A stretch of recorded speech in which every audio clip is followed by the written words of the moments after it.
பாறைக்கு வந்து வச்சிருக்காப்புல. கண்டிப்பா ஏதாவது பாறை பிடிக்கிறதுக்கான வாய்ப்பு இருக்கு. என்ன இங்க பாருங்க சொன்ன மாரியே அண்ணன் ஒரு பாறைய பிடிச்சு தூக்கிட்டு இருக்காப்புல. வேற லெவலுங்க. பாறை வந்து பார்த்தீங்கன்னா, சாப்பிடுறதுக்கு அவ்ளோ டேஸ்ட்டா இருக்குங்க.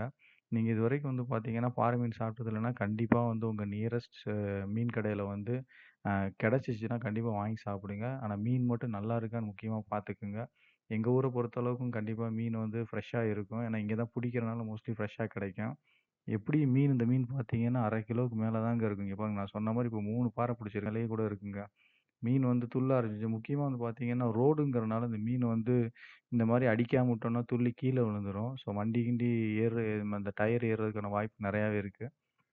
அதனால எப்பயுமே மீன் புடிச்சோனயே அத பையில போட்டு வைக்கிறதாங்க ரொம்ப சேஃபு.